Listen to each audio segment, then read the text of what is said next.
This is the Toyota Land Cruiser 250 Series Prado, and it is basically a modern day version of an FJ40. It's rugged, capable, and it does look pretty retro. And the whole car is completely new, besides from the 2.8 litre Hilux diesel powertrain. But it is backed up by a 48 volt mild hybrid system, and I'm going to drive this on the road and off the road to test the capabilities and also find out why this top grade Kakadu model has a price tag from around $100,000. And yes, that is a big chunk of Toyota tax that you need to come up with to get yourself into a Prado. And before we start, don't forget to like, share, subscribe and hit the bell. And also let me know what you want me to feature next, and let's talk about the Prado. It's not all bad news. The Prado does start from $72,000 before on-road costs, but it is still expensive compared to a Ford Everest Isuzu MU-X, but also a lot cheaper compared to the other car that is based on the Prado, the Lexus GX. And you do have a decent selection of model grades to pick from, and the choice between 5 and 7 seats depending on which version you pick. And this Kakadu does come in a 7-seat configuration, and you do have 3 external colours and the option between a black and beige interior, and a stack of accessories and accessory packages which will not affect your cooling system, the safety functions, and of course your warranty. And in terms of ownership, warranty, servicing, running costs, everything you need to know has been listed on your screen. Okay, let's now talk about styling.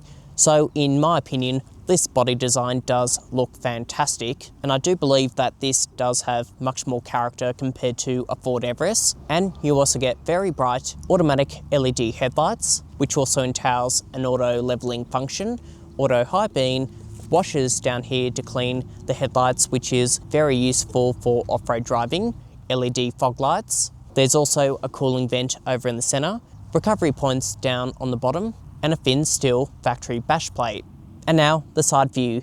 This version sits on a set of black 20-inch wheels that are wrapped around in highway terrain tyres, so for off-road driving all terrains are better, and that is something that you do get on the lower spec altitude model, and as well as a rear diff lock and the disconnecting sway bar links, whereas on this top grade model you just get blank buttons. But what does come with the Kakadu is the adaptive suspension, like what is also featured on the VX. And other things to mention, front and rear disc brakes, plastic side steps which also light up, automatic power folding mirrors which do look pretty chunky, and the big roof rails on the top section. There's dark tinted privacy glass from B-pillar to the back, and a large panoramic glass sunroof that does open and close.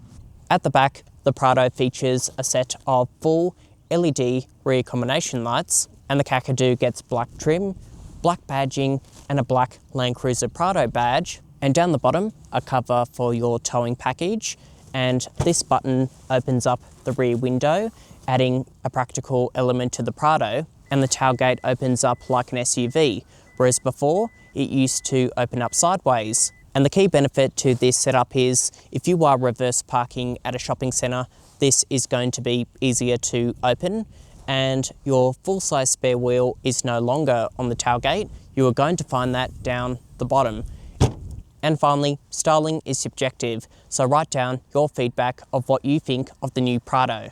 Okay, the interior inside the Prado. So how does this compare with the Ford Everest? Well, instead of feeling like a dual cab ute, this feels like a retro-themed rugged four-wheel drive, and it also feels pretty good as well. You get squidgy material, soft padding over here, soft padding to rest your knees, and soft padding on the center console. And it isn't a Toyota without some plastic, so some plastic on the glove box. You get scratchy materials down the bottom here, and the door slam does feel pretty tinny.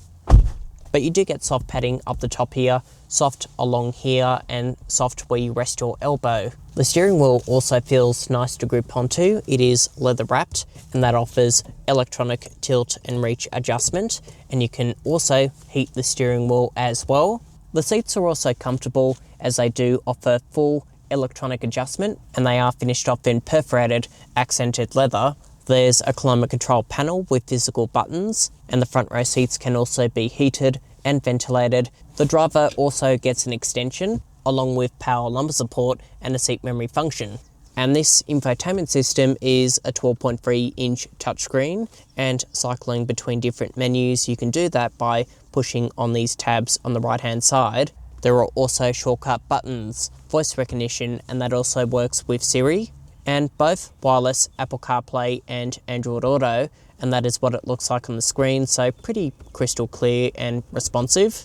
And if I go into media, sources, AM, FM, DAB, USB, Bluetooth, and an HDMI port down the bottom here, a JBL sound system. And if I go into car trip information, that'll show you fuel consumption. And if I go back, this is your inbuilt satellite navigation, which includes live traffic updates. Next, moving on to safety, this comes with a surround view camera system with multiple angles and views to pick from, parking guidelines, and the picture quality does look pretty good. There are also front and rear parking sensors and a rear cross traffic alert. And if I click view, this will take you into the weird 360 camera, which I don't find all that useful. But what I do find useful is the camera system on this mirror. So right now it is normal, and if you flick it back, that'll project a camera image.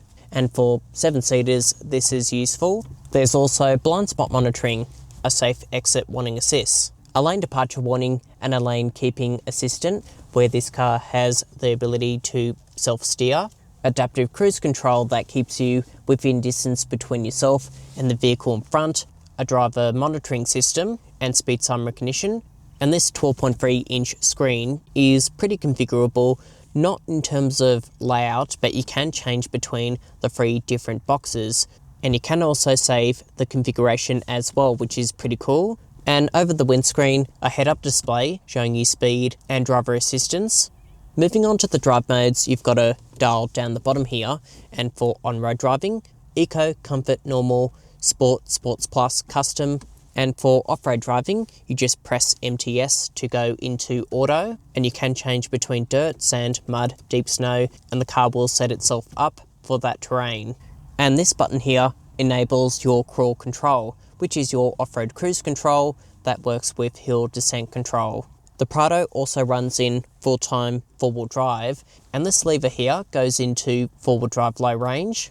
This button is to enable the center diff lock, but like I said before, you don't get a rear diff lock or the disconnecting sway bars, which is a bit of a shame, but there is this dedicated off-road screen showing what the wheels are doing, your pitch and roll, and if I click on view, this is your off-road camera for off-road driving, which also adds on vital angles to help you with your movements. And what about towing? Over on the right-hand side, there's an integrated trailer brake controller, a towing drive mode, and on the camera system, dedicated angles for towing. Storage is also pretty good. You get a cool box down the bottom here, but that does eliminate your center storage if that matters to you.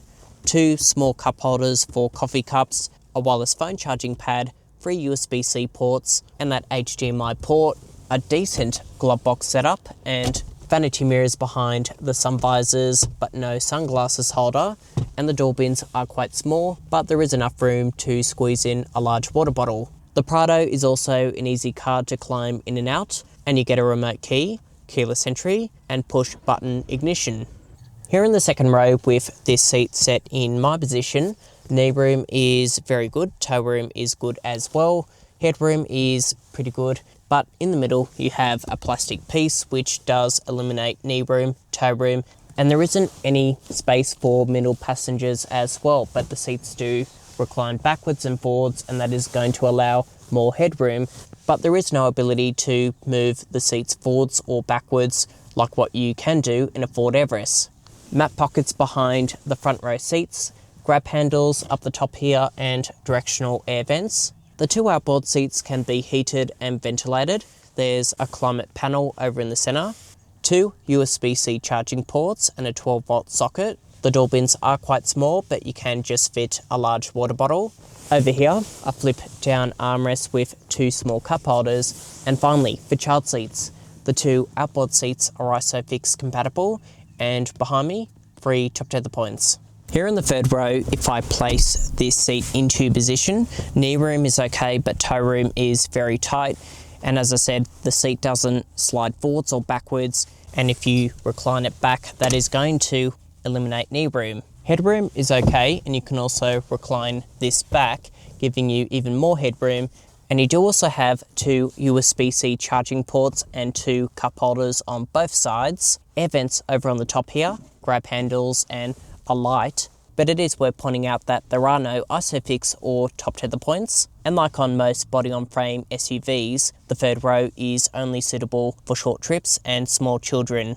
Let's now talk about boot space. Models above the GX get an automatic power tailgate. And if we take a look at the boot space with the third row in place, there isn't any space for any luggage, suitcases, so it is pretty poorly packaged. You can, however, fold down these seats, and that is going to give you enough volume for two large suitcases. There are also tie-down hooks and a power socket, and this box setup to keep items hidden, and you can also remove that, but that is going to leave a hole in the boot floor. And also, let me know your feedback. Do you think Toyota had no choice, or do you think they should have designed this better? You can also walk over to the back seats, fold them down, and that is also going to increase your boot volume, but you do get large gaps in the floor. And on your screen, I'll put up the key figures for the 5-seater version, the 7-seater version, and the Lexus GX. The new generation Prado is powered by a 2.8 litre 4-cylinder turbo diesel engine, and backed up by a 48-volt mild hybrid system, which includes a lithium battery and a DC to DC converter. And it is basically a Hilux powertrain, but instead of a part-time four-wheel drive system with a 6-speed auto, this gets an 8-speed auto and a full-time four-wheel drive system. The 250 series is also based off Toyota's TNGA F platform, sharing its underpinnings with the Toyota Land Cruiser 300, and the whole car does weigh around 2.5 tonnes, so it is heavy but not that powerful, 150 kilowatts of power and 500 newton-meters of torque. And there's also a braked towing capacity of 3,500 kilograms and an unbraked figure of 750 kilograms. And payload is also rated around 600 kilograms. And for off-road front and rear departure angles, everything you need to know has been listed on your screen. Okay, driving impressions inside the Prado. You sit in the seats opposed to on them, but at the same time there is a commanding driving position with great forward visibility, and thanks to the boxy shape it is easy to predict the corners, and there's also good side vision. The wing mirrors are a bit tiny and it does start to get a bit narrow at the back, but overall a pretty easy car to manoeuvre. And the Prado has a 12-metre turning circle radius, and the steering system is now electric, which means driving around at low speeds the steering feel is light and it is easy to steer, but when you do build up speed you don't lose the feedback. It is still pretty responsive for a big heavy vehicle. Probably a little bit too direct for my liking, because one small movement does shake the car a little bit and there is a lot of body roll, which is to be expected for a car sitting on a ladder frame chassis. But I would have thought the adaptive suspension would have resolved some of that body roll, but it doesn't feel all that different. And even going over bumps, it is a very comfortable car to travel around in. You can easily drive this to Melbourne and back without stopping, but you do come across a bit of shuddering on really bad road surfaces, and it's like the suspension hasn't settled. It is on the soft side, but yeah, that is the only drawback with the suspension setup. The engine is also a carryover powertrain from the previous Prado, and they still use this engine in the Hilux, but with the mild hybrid system. The hybrid system is very smooth on takeoff, and that replaces the starter motor, so you don't get that jolt when you set off at the lights, and it does fill in the gap between when you put your foot down and when the turbo kicks in, that power gap in between those two things, which does make it also more refined compared to what was featured before. This also runs permanently in full-time four-wheel drive, and we'll talk about fuel consumption in a second. And the 8-speed auto is very smooth and it does cycle through the gears particularly well. But when you do put your foot down, there is a little bit of a delay, but all you hear is that diesel groan, and it does ruin the experience because it makes it feel like a generation behind, especially comparing it to a Ford Everest with a V6 or the bi-turbo 4-cylinder. And of course the packaging of the hybrid system hasn't really helped the Prado's case of being a class-leading four-wheel drive vehicle. And whilst we're up to speed, you do hear a little bit of wind noise from those wing mirrors, and of course the car is boxy, wind noise from the boxy shape, but the tyres don't make any noise. They are pretty good highway terrain tyres. What about driver assistance? The adaptive cruise control is easy to set and engage with the steering wheel buttons. There are no annoying beeps and bongs, and that is also what I found across the Toyota passenger car range. The driver assistance works really well, and even that driver monitoring camera, it goes off, but it just shows you a message. It doesn't beep at you, which is, I think, pretty good. The lane centering is still a little bit clunky, but it is better compared to what would have been featured previously and what is also available on the current Hilux, where it just uses the brakes to keep itself within lane, and that is also the same with the 300 series. The driving aids aren't that great on that. And what about fuel consumption? Toyota says that the Prado on a combined cycle will achieve 7.6 litres per 100, and around the city I got between 9 to 10 litres, and on the freeway I did drop that figure down to 6.3 litres, which I thought was very impressive. But it is worth noting, compared to the previous generation Prado, which featured a 150 litre fuel tank, this fuel tank is 110 litres and you need to fill up with AdBlue.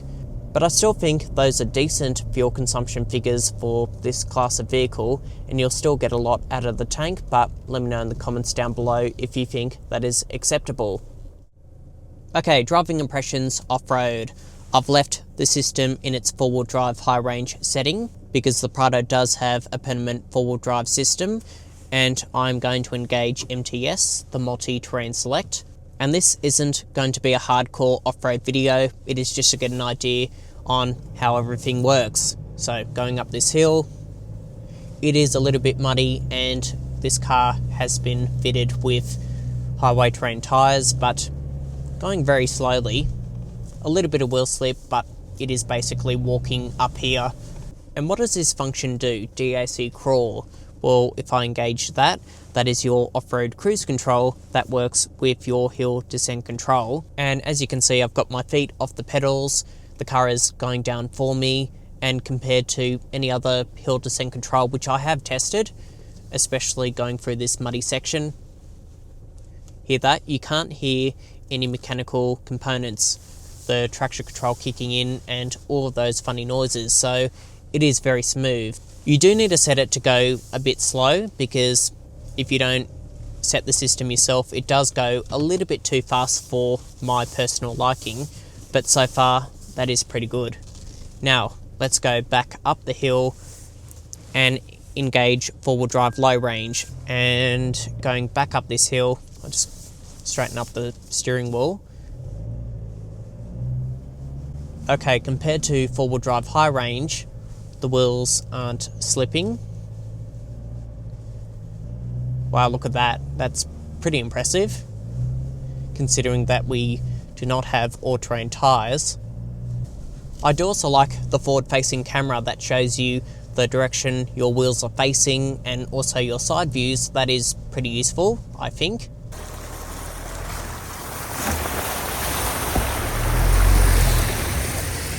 And that is also leaving it in its automatic setting. But if you put it into sand, rock, mud, that'll engage maybe the center diff lock or something else to what it thinks it needs to be in. But for light off-roading, auto is fine, and you know, when it gets tough, you can manually change that yourself.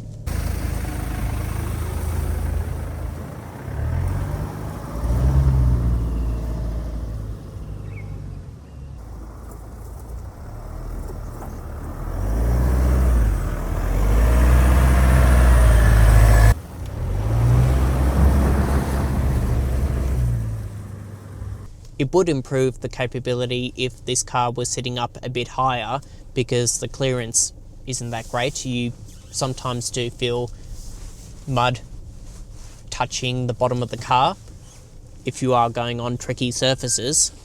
So with off-road driving impressions out of the way, let's now wrap up with a verdict. So then, a conclusion on the most expensive Prado that you can purchase. Well, you could look at it this way. It is a much more attainable option compared to a Lexus GX or a Land Cruiser 300 series. But yes, I think it is expensive, well, at least compared to the benchmark, the Ford Everest. But then again, it is off-road capable, it does look fantastic, and it is going to hold its resale value much better compared to any other rival. But tell me your feedback. Do you think the Prado is too expensive? And were you disappointed with the powertrain packaging? Let me know your feedback, and if you want me to feature anything else, tell me in the comments below. And don't forget to like, share, subscribe and hit the bell. I've got plenty of reviews coming very soon, and I'll see you next time. Thanks for watching.